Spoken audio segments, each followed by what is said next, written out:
ప్రతిరోజు ఓం సవిత్రే నమః అనుకోండి, లేకపోతే ఓం గృణి సూర్య అనుకోండి.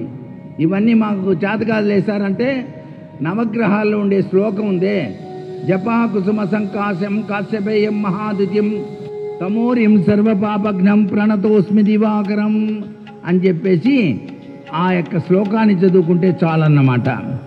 అంతేకాకుండా శివుడే సూర్యుడు ఇక్కడ. అందుకే మనకు వర్షాలు పడినప్పుడు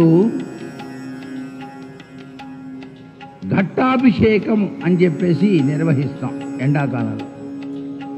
సహస్ర ఘట్టాభిషేకం అని చెప్పేసి ఎప్పుడైతే సహస్ర ఘట్టాభిషేకం చేస్తూ పరమేశ్వరుణ్ణి నమస్తే నమస్తే నమస్తే మహాదేవ శంభో అంటూ హరహర మహాదేవ శంభో శంకర అంటూ నీళ్లు పోస్తామో వెంటనే సూర్యుడు కాస్త పక్కకు తొలగి మబ్బులతో వర్షాన్ని కురిపిస్తాడు.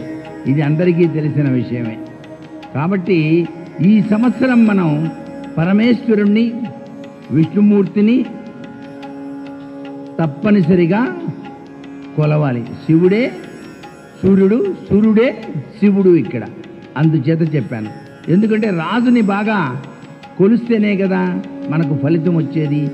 అందుచేత ప్రతి వాళ్ళు కూడాను సూర్య భగవాన్ని ధ్యానం చేయండి.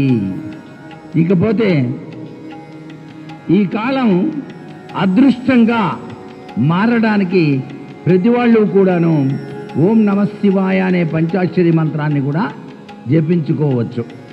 తర్వాత పాల్గొన పూర్ణిమ రోజు పుబ్బా నక్షత్రపు గడియల్లో సింహరాశిలో పాక్షిక చంద్రగ్రహణం కూడా ఏర్పడుతోంది ఈ సంవత్సరం. మొత్తం 2 గ్రహణాలు ఉన్నాయి.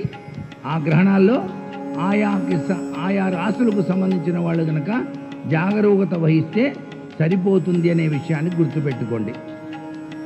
పుబ్బా నక్షత్ర జాతకులు మాత్రం తప్పనిసరిగా గ్రహణ పరిహారాలు ఆచరించాలి.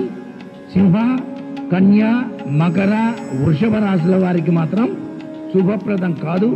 కాబట్టి శివాలయాల్లో అభిషేకం, గ్రహణ దానాలు చేసుకోవాలి. ధనస్సు, కుంభం, మేషం, కర్కాటక రాశుల వారికి మాత్రం మధ్యమ ఫలితం ఇస్తుంది. తుల, వృశ్చిక, మీన, మిథున రాశుల వారికి మాత్రం శుభ ఫలితాలను ఇస్తుంది.